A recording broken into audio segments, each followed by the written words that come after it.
Hello, welcome to my channel मेहनती बच्चे। जैसे कि आपको पता है हमारे most important current affairs December second week 2018 that is 8 December से लेके 14 दिसंबर तक की सीरीज़ चल रही है। पार्ट 1 ऑलरेडी कंप्लीट हो चुका है, हम आज पार्ट 2 देखेंगे। इससे पहले दिसंबर के फर्स्ट वीक के करंट अफेयर्स की वीडियो भी अपलोड हो चुकी है, आप उसको भी देख सकते हो। ये वीडियोस देखने के बाद आपको दिसंबर के करंट अफेयर्स कहीं से भी पढ़ने की कोई ज़रूरत नहीं पड़ेगी। और जो ये वीडियो है वो हर एग्ज़ाम के लिए इम्पॉर्टेंट है, चाहे वो नेशनल लेवल का आईएएस का पेपर है, एसएससी का है, बैंकिंग का है, या फिर स्टेट लेवल के एग्ज़ाम्स हैं जैसे स्टेट के पीसीएस होते हैं या कोई भी डिपार्टमेंट एग्ज़ाम होते हैं स्टेट में। फॉर एग्ज़ाम्पल पटवारी का पेपर आना अभी पंजाब में, तो उसके लिए ये सब चीज़ें ही पूछते हैं उसमें। मैंने आपको पिछली वीडियो में सारा दिखाया था कि अगर कोई क्वेश्चन उन्होंने आईएएस में पूछना है या पीसीएस में पूछना है वो कैसे पूछेंगे, और सेम क्वेश्चन अगर उन्होंने एसएससी बैंकिंग में पूछना है तो वो कैसे पूछेंगे। ओके, सो आप उस वीडियो को रेफ़र कर सकते हो वो डिफरेंस देखने के लिए। उसका जो लिंक है वो मैं डिस्क्रिप्शन बॉक्स में डाल दूँगी, आप वहाँ से देख सकते हो। सो आज का लेक्चर देखते हैं, आज हमने क्या क्या पढ़ना है। सबसे पहले आज हम देखेंगे कुछ इम्पॉर्टेंट जो वर्ड में चीज़ें हैं, ठीक है, वो देखेंगे। जैसे कोई वर्ड की टॉलेस्ट समथिंग आया है या वर्ड का फर्स्ट, कुछ भी वर्ड से रिलेटेड जो इम्पॉर्टेंट फैक्ट्स है उनके बारे में देखेंगे। उसके बाद सेकंड हम बात करेंगे अवार्ड्स की, जो भी मेन अवार्ड्स इस वीक दिए गए हैं उनके बारे में देखेंगे। थर्ड हम देखेंगे कोई भी गवर्नमेंट ने स्कीम्स जो लॉन्च की हैं उनके बारे में पढ़ेंगे। स्टेट न्यूज़ के बारे में पढ़ेंगे कि किस स्टेट में क्या हो रहा है, कुछ स्पेसिफिक किसी स्टेट में कोई चीज़ हुई हो या कुछ रिकॉर्ड बनाओ उसके बारे में देखेंगे। और फिफ्थ हम देखेंगे कुछ फॉर्म्स, जैसे जो इंटरनेशनल होती हैं या नेशनल लेवल पे जो मीटिंग्स होती हैं, कई बार वो भी क्वेश्चन आ जाता है कि वो मीटिंग कहाँ पे हो रही है, तो हम उन मीटिंग्स के बारे में या उन फॉर्म्स के बारे में पढ़ेंगे। ओके, और सिक्स्थ देखेंगे हम कुछ भी मिसलेनियस जो इधर उधर की चीज़ें बच गई जो पेपर में आ सकती हैं उनके बारे में डिस्कस करेंगे। सो आज की वीडियो का सबसे पहला टॉपिक है, ये ब्रिज दिख रहा होगा आपको, बेसिकली एक रेलवे ब्रिज है। ये हमारा जो है वो वर्ल्ड का टॉलेस्ट रेलवे ब्रिज बन जाएगा। ओके, कहाँ पे बनेगा? ये बनेगा नोनी में, जो कहाँ पे है? मणिपुर में। आई होप आप कॉपी पेन उठा लिया होगा आपने, साथ साथ में नोट्स बनाने बहुत ज़रूरी हैं, तभी इस वीडियो का मेन मकसद तभी पूरा होगा देखने का अगर आप नोट्स बना रहे हो साथ साथ में। ओके, सो अगर हम इस मैप में, नॉर्थ ईस्ट का मैप है हमारे इंडिया का, इसमें मणिपुर की लोकेशन देखें तो ये रहा हमारा मणिपुर। ओके, सो जो वर्ल्ड का टालेस्ट रेलवे ब्रिज है वो कहाँ पे बन रहा है? मणिपुर, नोनी में। ओके, एक क्या है, जैसे आपको पता ही है कि जो गवर्नमेंट है वो डिफरेंट प्रोजेक्ट्स चला रही है। जो हमारी नॉर्थ ईस्ट की स्टेट्स हैं वो बाकी के इंडिया से बहुत कम कनेक्टेड हैं, तो उनको उनकी कनेक्शन को, उनकी कनेक्टिविटी को और बढ़ाया जाए तो गवर्नमेंट काफ़ी स्टेप्स उठा रही है। और जो ये वाला जो ब्रिज की बात कर रहे हैं ये बेसिकली पार्ट किसका है? हमारा एक प्रोजेक्ट बन रहा है, उसका नाम मैं लिख देती हूँ, वो है Jiribam Tupul Imphal line project. Jiribam Tupul Imphal line project. Okay, उस प्रोजेक्ट का ही हमारा पार्ट क्या है? वर्ल्ड का tallest rail bridge. Okay, so इसके बारे में इतना ही याद रखना है और कुछ करने की ज़रूरत नहीं है। सो नेक्स्ट न्यूज़ देखते हैं। आपको पता है ये क्या है? हमारी प्लास्टिक की बॉटल, और ये किससे बनी होती है? पेट्रोलियम प्रोडक्ट से। ओके, सो आपको पता ही है कि अगर ये चीज़ पेट्रोलियम की बनी हुई है तो इसको जब इसको बनाते होंगे तो बहुत ज़्यादा कार्बन डाइऑक्साइड रिलीज़ होता होगा, और उस कार्बन डाइऑक्साइड से हमें पता है क्या होता है? पॉल्यूशन होता है।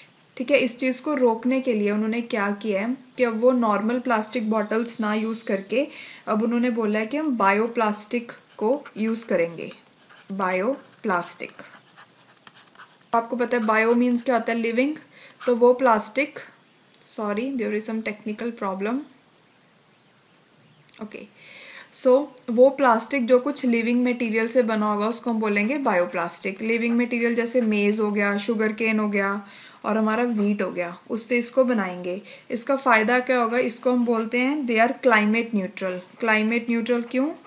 क्योंकि ये क्लाइमेट के ऊपर कोई असर नहीं डालेंगे, क्योंकि जितना भी कार्बन डाइऑक्साइड इनकी जितना भी कार्बन डाइऑक्साइड ये रिलीज करेंगे, उतना ही कार्बन डाइऑक्साइड ये अपनी मैन्युफैक्चरिंग के दौरान कंज्यूम कर लेंगे। ओके, सो इसमें फ़ायदा है। बस मेन इसमें आपको ये बात याद रखनी है, अगर पूछ लें कि बायोप्लास्टिक किसका बना होता है तो वो बना होगा मेज़ का, शुगर केन का और वीट का। ओके, नेक्स्ट न्यूज़ देखते हैं। नेक्स्ट ये आपको दिख रही होगी, ये क्या है, शायद कईयों को पता हो। बेसिकली फ्रांस में आजकल एक मूवमेंट चल रही है जिसको क्या बोलते हैं, yellow vest V. This is V, yellow vest, ये वी है मूवमेंट। ठीक है, येलो वेस्ट मूवमेंट क्यों बोला गया? बेसिकली जो येलो वेस्ट होती है वो एक तरह की जैकेट होती है। जो फ्रांस में एक रूल है, किसी ने भी अगर कोई व्हीकल चलाना है तो उसको ये जो येलो कलर की वेस्ट है उसको डालना पड़ेगा। ओके, सो लोगों ने क्या किया, वो येलो वेस्ट डाल के सड़कों पे निकले हुए हैं, उसको येलो वेस्ट मूवमेंट बोल रहे हैं। बेसिकली ये मूवमेंट क्यों चली हुई है, ये एनाम्यूल मैक्रॉन के खिलाफ चली हुई है, क्योंकि उसने बहुत ज़्यादा फ्यूल के प्राइजेस वगैरह बढ़ा दिए और लोगों की जो कॉस्ट ऑफ लिविंग है वो इंक्रीज़ होगी। तो उसके चलते जो कॉमन मैन है वो उन्होंने क्या किया है, वो येलो वेस्ट डाल के सड़कों पे उतर आए हैं कि जो आपने इतने टैक्स वगैरह लगाए हैं उसको कम किया जाए और हमारी जो लिविंग है उसको ठीक करा जाए। ओके, मतलब वो मांग रहे हैं कि हमारे जो वेजेस हैं उनको इंक्रीज किया जाए, जो टैक्स लगा रहे हैं उसको कम करो, ये सब है। बस आपको ये याद रखना है इसमें कि जो येलो वेस्ट मूवमेंट है वो कहाँ पे चली हुई है, फ्रांस में। ओके, और इसमें एक और बात याद रखनी है, जो येलो वेस्ट है वो एक तरह की जैकेट है जो कि डालनी पड़ती है अगर किसी ने व्हीकल चलाना है। और जो येलो वेस्ट है उसको क्या बोलते हैं ये भी देख लो, उसका एक और नाम है जिलेट्स जॉन्स। ओके, सो नेक्स्ट देखते हैं। नेक्स्ट अब हम बात करेंगे अवार्ड्स की। ये आपको कौन सा अवार्ड दिख रहा है, ये है हमारा स्कॉच अवार्ड। जो स्कॉच अवार्ड है वो दिया किसके राही जाता है, स्कॉच कंसल्टेंसी सर्विस के द्वारा। एक स्कॉच कंसल्टेंसी सर्विस है वो स्कॉच अवार्ड्स देती है। बेसिकली ये हाईएस्ट इंडिपेंडेंट सिविलियन अवार्ड्स हैं या ऑनर हैं जो इंडिया में दिए जाते हैं। बस इसमें आपको इतना कुछ याद रखने की ज़रूरत नहीं है, ये डिपार्टमेंट्स को मिलते हैं, बस इसमें ये याद रखना है। ठीक है, जो स्कॉच अवार्ड्स हैं वो किसको मिलते हैं, गवर्नमेंट डिपार्टमेंट्स को। ओके, और इसमें जो स्कॉच अवार्ड है वो किसको मिला है ये बात पता होनी चाहिए। Ministry of new and renewable energy को इस साल स्कॉच अवार्ड मिला है नेशनल सिग्निफिकेंस के लिए। ओके, किसको मिला है, ministry of new and renewable energy. देखो इसमें आपको बस नाम याद होना चाहिए कि स्कॉच अवार्ड, अच्छा एक तो इंस्टीट्यूट पता होना चाहिए, उसका नाम तो सेम ही है इसका, है ना, स्कॉच कंसल्टेंसी सर्विस, तो ये तो याद ही हो जाएगा। और किसको मिला है, ministry of new and renewable energy को। क्यों मिला है, बिकॉज उन्होंने 73 गीगावाट रिन्यूएबल एनर्जी कैपेसिटी है कंट्री में, उसको इंस्टॉल किया है। 73 गीगावाट जो रिन्यूएबल एनर्जी कैपेसिटी है, ये मिनिस्ट्री जो है उन्होंने ये इंस्टॉल किया है। और कुछ फैक्ट्स मैं बताना चाहती हूँ जो किसी ना किसी एग्ज़ाम में आपसे पूछ सकते हैं कि जो इंडिया है, ठीक है, उसका रैंक है 4th। अगर हम विंड एनर्जी कैपेसिटी की बात करें कि हमारे पास विंड एनर्जी की कितनी कैपेसिटी है, उसमें इंडिया का रैंक है 4th। और अगर हम बात करें सोलर एनर्जी कैपेसिटी की तो इंडिया का रैंक है 5th। सोलर एनर्जी कैपेसिटी में इंडिया का रैंक है 5th और विंड वाली में है 4th। ये कुछ फैक्ट्स हैं जो आपको याद रखने हैं, बस इसमें मिनिस्ट्री का नाम पता होना चाहिए, कहीं ना कहीं पे कुछ पूछ लेते हैं ये। ओके, सो नेक्स्ट हम बात करते हैं यूनाइटेड नेशन के momentum for change climate action award की। यूनाइटेड नेशन ने टोटल अभी 15 अवार्ड्स दिए थे, उसमें से इंडिया की एक प्राइवेट प्रोजेक्ट है जिसका नाम है हेल्प अस ग्रीन। तो उन्होंने इंडिया से यूनाइटेड नेशन का क्लाइमेट एक्शन अवार्ड है उसको जीता है। सो मैं लिख देती हूँ यहाँ पे कौन सा अवार्ड है, United nation climate action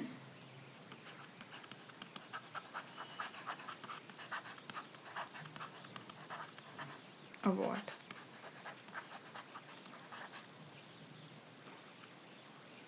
United nation climate action award किसने जीता है, हेल्प अस ग्रीन, एक प्राइवेट प्रोजेक्ट है इंडिया का। ठीक है, अगर हम हेल्प अस ग्रीन की बात करें, अब हमें पता है जितने भी मंदिर होते हैं या मस्जिद्स होते हैं उनमें क्या, उनमें लोग क्या करते हैं, बहुत ज़्यादा फूल चढ़ाते हैं ना भगवान जी को। तो अब वो फूल एक बार तो लोगों ने चढ़ा दिए, पर हर कोई आके चढ़ाता है तो वो इकट्ठे होते रहते हैं। ठीक है, और बेसिकली उनको क्या करना पड़ता है, उनको फर्दर उसको नदियों में ही बहाना पड़ता है, तो इससे नदियां जो है वो पॉल्यूट हो जाती हैं। तो इस चीज़ को बचाने के लिए जो हेल्प अस ग्रीन है उन्होंने वो क्या करते हैं, वो जैसे टेम्पल से, मस्जिद से जो फ्लावर्स वगैरह होते हैं या जो भी लोग चढ़ाते हैं, जैसे नारियल चढ़ाते हैं और भी काफ़ी चीज़ें होती हैं, तो वो सब इकट्ठा कर लेते हैं। उनको इकट्ठा करके वो क्या करते हैं, उसको इकट्ठा करके वो उससे फर्दर उसमें प्रोसेस करके उसको रिसाइकल करके वो उसमें से incense, organic fertilisers, biodegradable packing material वगैरह तैयार करते हैं। ओके, और इसमें जो तैयार करने के लिए वर्कर्स लगाए गए हैं वो कौन है, जो वुमेन हमारी मैनुअल स्कैवेंजर्स होती थी उनको लगाया गया इसमें। ओके, सो इसके बारे में बता देती हूँ, ये क्या क्या बनाते हैं वो लिख लो। इंसेंस, इंसेंस मतलब क्या होता है, अगरबत्ती। ओके, उसके बाद ऑर्गेनिक फर्टिलाइजर्स और बायोडिग्रेडेबल जो पैकेजिंग मटेरियल होता है। बस इसमें ये याद रखना है वो क्या करते हैं, टेम्पल्स वगैरह से या मस्जिद वगैरह से फूल वगैरह इकट्ठा करके उसको रिसाइकल करते हैं और इसको प्रोडक्ट्स में कन्वर्ट कर देते हैं। और उसको कन्वर्ट करने के लिए इन्होंने किनको रखा हुआ है, वर्कर्स कौन है, वो वुमेन जो पहले मैनुअल स्क्वेंजर्स थी। ओके, करते हैं हमारे स्टेट की न्यूज़ की। ठीक है, अब आपको दिख ही रहा होगा स्मार्ट प्रोजेक्ट जो है वो महाराष्ट्र गवर्नमेंट का है। अब इसका पूरा नाम लिख लो, कई बार किसी एग्ज़ाम में पूछ लेते हैं, जैसे बैंकिंग वगैरह में पूछते हैं ये। स्टेट स्मार्ट का मतलब क्या है, state of Maharashtra agri business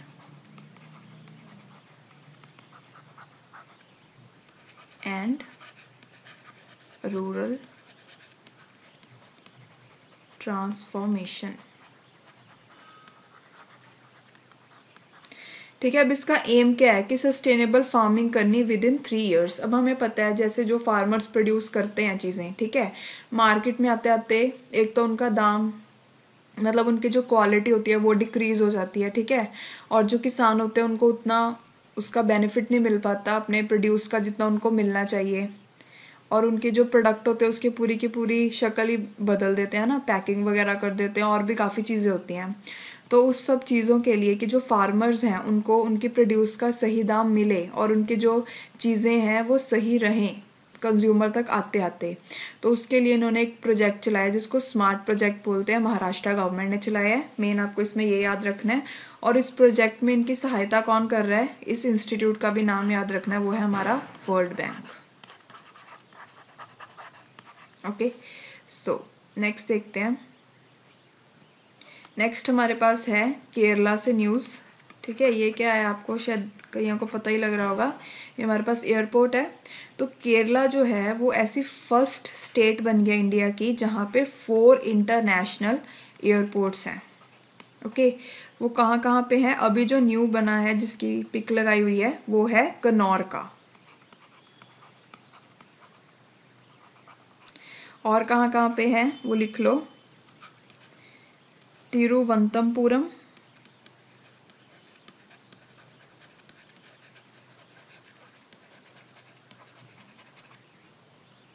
Kochi and Kozhikode. Okay, so next देखते हैं। नेक्स्ट ये क्या है, ये हमारे पास कर्नाटका का कायगा पावर स्टेशन है।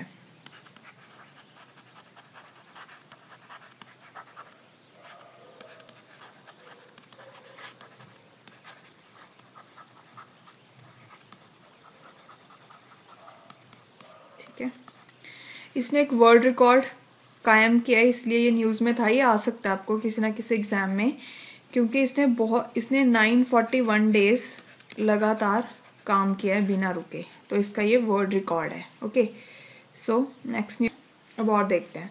देखो जो ये वाली कंट्रीज़ हैं, बेसिकली ये वो कंट्रीज़ हैं जो पार्ट हैं गल्फ कॉरपोरेशन काउंसिल का। अब ये न्यूज़ में क्यों है, बिकॉज अभी अभी इनकी 39th काउंसिल हुई है। कहाँ पे हुई है? रियाद में। और रियाद कहाँ पे है? सऊदी अरेबिया में। ओके, जो हमारा GCC है, इसमें एक बात और याद रखना है, इन्होंने कौन सी डिक्लेरेशन अडॉप्ट की है? रियाद में है ना, तो याद ही रहेगा, इन्होंने की है डिक्लेरेशन, रियाद डिक्लेरेशन को अडॉप्ट किया है वहाँ पे। अब जो हमारी GCC है, ठीक है, इसमें बेसिकली हमारे पास 6 कंट्रीज आती हैं। वो कौन कौन सी हैं? सऊदी अरेबिया होगी, कुवैत होगी, ठीक है, बहरीन होगी, कतर होगी, UAE होगी और ओमान होगी। ओके, और इसका हेडक्वार्टर कहाँ पे है? इसका हेडक्वार्टर भी रियाद में है। ये बातें याद रखनी है, कुछ बेसिक सी। ओके, सो पंजाब के पेपरों में भी पूछ लेते होते हैं कि कौन सी कंट्रीज पार्ट हैं, तो अभी मैंने मैप दिया है, मैप से चीज़ें याद हो जाती हैं, तो आप 1-2 बार देखोगे याद हो जाएगा।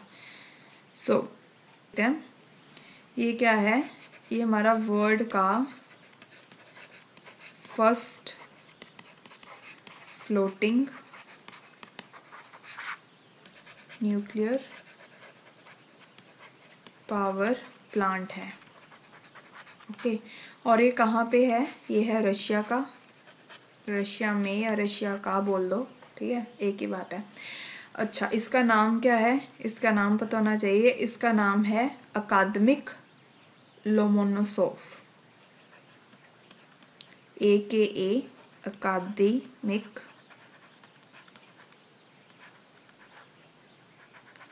LOMONOSOV। ओके, अकादमिक लोमोनोसोव। ओके, सो ये कुछ बेसिक सी बातें इनके बारे में। बेसिकली जो आज का लेक्चर है ना, उसमें समझने वाला कुछ नहीं है, बस फैक्ट्स याद होने चाहिए आपको। ओके, सो नेक्स्ट देखते हैं।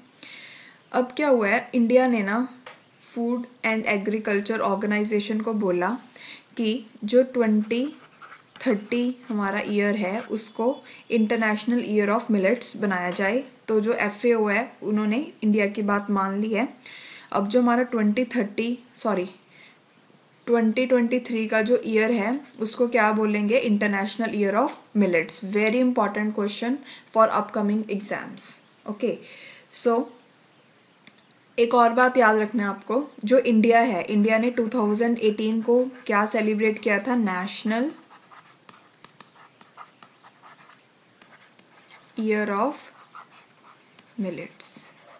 और इंडिया ने रिक्वेस्ट की थी FAO से कि जो 2023 का ईयर है, उसको international year of millets declare किया जाए, तो बात मान ली है। जो FAO है, वो एक यूनाइटेड नेशन की एजेंसी है। ओके, और इसका हेडक्वार्टर कहाँ पे है? रोम में। ओके, सो नेक्स्ट बात करते हैं। नेक्स्ट है हमारे पास COP कैटोविस 2018 की एक चीज़ है। देखो, इसके बेसिस पे ना अभी अभी जो वर्ल्ड बैंक है, उन्होंने एक रिपोर्ट रिलीज़ की है, तो उसका नाम पता होना चाहिए। इसकी गाइडलाइंस के ऊपर वर्ल्ड बैंक ने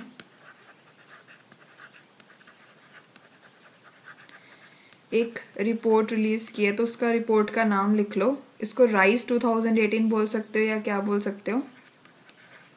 रेगुलेटरी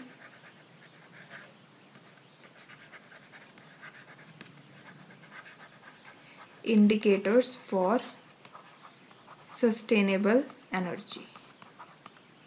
ओके, और राइस 2018। बस इसमें नाम ये याद रखना है कि वर्ल्ड बैंक ने रिलीज़ की है। जो राइस 2018 की रिपोर्ट है, ये एक रिपोर्ट है। ओके, और किसकी साइडलाइंस पे की है? गाइडलाइंस पे की है COP 24 जो कॉन्फ्रेंस हुई है। ओके, सो नेक्स्ट हम बात करते हैं एक इंडेक्स की, जिसका क्या नाम है? Global climate risk index.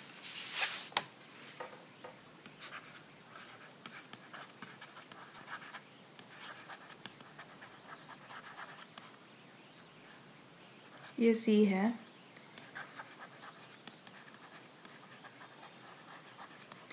जो ग्लोबल क्लाइमेट रिस्क इंडेक्स 2019 है वो किसने रिलीज किया है?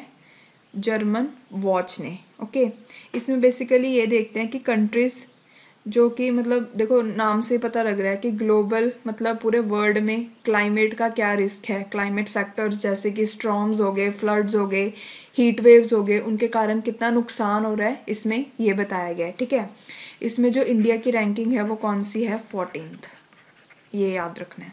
ओके, सो नेक्स्ट न्यूज़ की बात करते हैं। बहुत इंपॉर्टेंट टॉपिक है, ये है गवर्नमेंट की स्कीम्स। ओके, सो ये है हमारी नेशनल पेंशन सिस्टम या नेशनल पेंशन स्कीम बोल दो। ओके, जो गवर्नमेंट है हमारी इंडिया की, उन्होंने क्या किया है, उन्होंने जो हमारी नेशनल पेंशन स्कीम है उसमें कुछ चेंजेस किए हैं। अगर मैं आपको थोड़ा सा बैकग्राउंड बताऊं इस स्कीम का, ये हमारे पास एक पेंशन कम इन्वेस्टमेंट स्कीम है।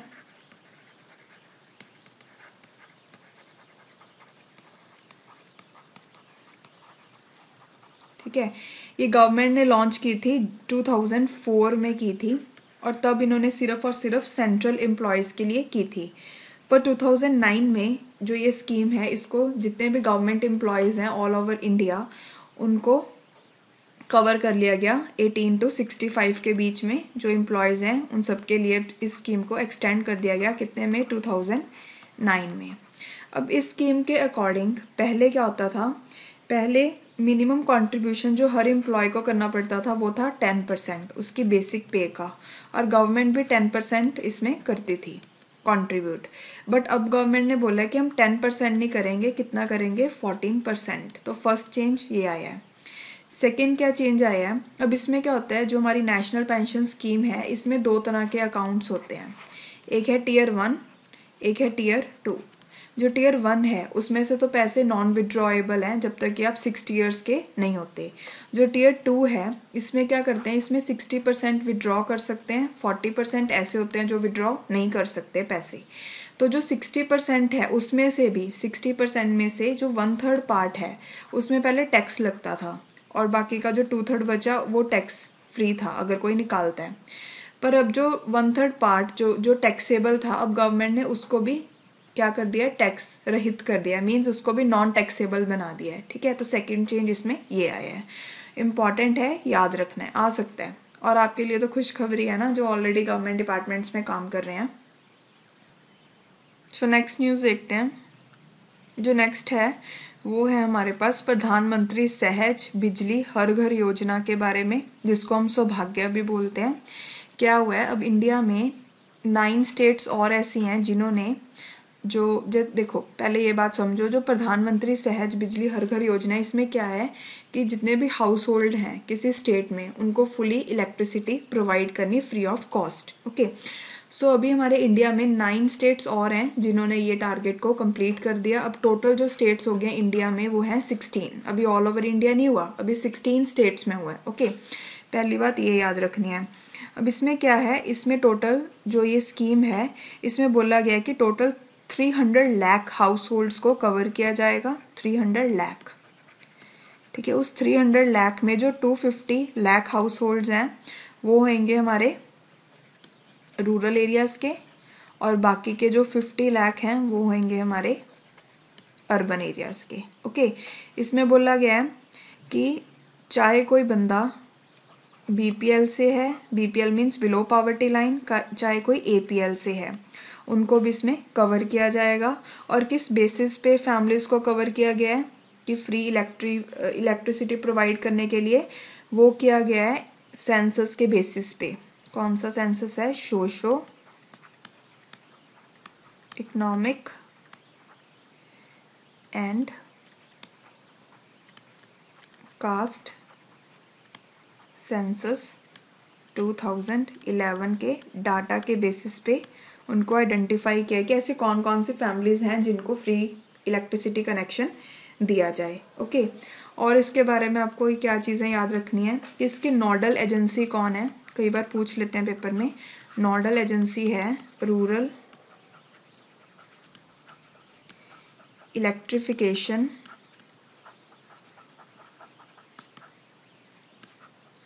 Corporation limited.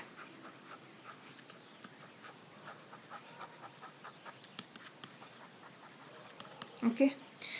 और इसमें एक और बात याद रखनी है, जो जितने भी डिस्कॉम्स होते हैं, चाहे वो प्राइवेट सेक्टर के हैं, स्टेट पावर डिपार्टमेंट्स हैं, वो भी एलिजिबल हैं फाइनेंशियल असिस्टेंस के लिए। ओके, कई बार पूछ लेते हैं क्या डिस्कॉम्स इसमें से फाइनेंशियल असिस्टेंस उनको मिलेगी या नहीं मिलेगी, उनको भी मिलेगी। ओके, सो नेक्स्ट न्यूज़ देखते हैं। बस अब कुछ फैक्ट्स रह गए। 175th जो मीटिंग है ओपेक नेशंस की, दिसंबर 1 वीक वाले में मैंने आपको ओपेक के बारे में बताया था। उनकी जो 175th मीटिंग है वो कहाँ पे हो रही है? वियना में। न्यूज़ जो है वो है हमारे पास पार्टनर्स फॉर्म के बारे में। जो पार्टनर फॉर्म है इसको इंडिया जो है वो सेकेंड टाइम होस्ट कर रहा है, और ये कहाँ पे हो रहा है? न्यू दिल्ली में। ओके, जो पार्टनर फॉर्म है बेसिकली वो है क्या? वो एक तरह का ग्लोबल हेल्थ पार्टनरशिप है,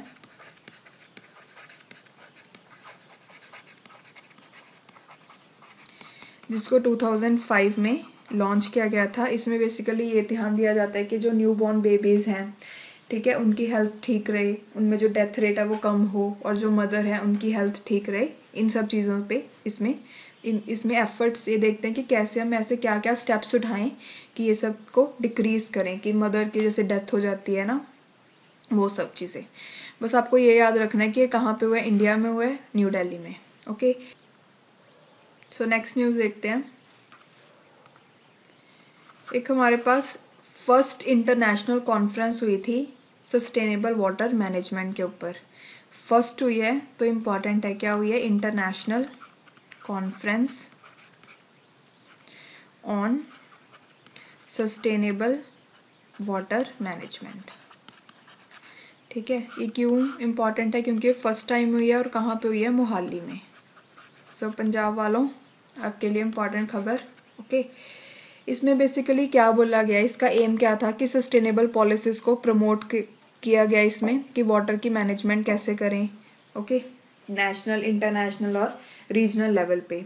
इसका थीम क्या था वो इम्पॉर्टेंट है, वो पता होना चाहिए। इसका थीम था, जो इंटरनेशनल कॉन्फ्रेंस हुई है, sustainable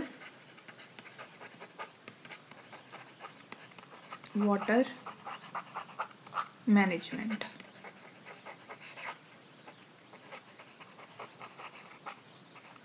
sustainable water management. Okay, और इसको ऑर्गेनाइज किसने किया था? भाखड़ा ब्यास मैनेजमेंट बोर्ड ने। Organise by Bhakra Beas management board. Okay, और इसको सपोर्ट किसने किया था? Ministry of water resource, river development and Ganga rejuvenation. Okay, so दिसंबर के जो सेकेंड वीक के हमारे इम्पॉर्टेंट करंट अफेयर्स हैं वो सब हमने देख लिए। जो फर्स्ट वीडियो थी उसमें हमने कुछ ज़्यादा इम्पॉर्टेंट वाली चीज़ें पढ़ी थी। ओके, पर कई बार इधर उधर से भी चीज़ें आ जाती हैं, सो ये वीडियो भी आपके लिए इम्पॉर्टेंट है। इसको भी ध्यान से अपने पास नोट डाउन कर लेना, बिकॉज उनका पता नहीं होता जिसने पेपर डालना है कि वो किस मेंटालिटी के साथ डाले और क्या डाल दे। सो सब कुछ कवर करना इज़ द बेस्ट ऑप्शन, कि अगर आप किसी भी एग्ज़ाम को क्लियर करना चाहते हो, बिकॉज हमें पता ही है कि आजकल कितना ज़्यादा कंपटीशन है, तो पॉइंट का फ़र्क पड़ता है। ओके, सो आज के लिए इतना ही। अगर आप चाहते हो मैं आपके लिए ऐसी और वीडियोस लेके आऊँ, तो मेरे चैनल को सब्सक्राइब कीजिए, मेरी वीडियोस को लाइक कीजिए, शेयर कीजिए ज़्यादा से ज़्यादा, और बेल आइकन को टैप कीजिए ताकि आने वाली वीडियो की नोटिफिकेशन आपको मिलती रहे time to time. Thank you so much.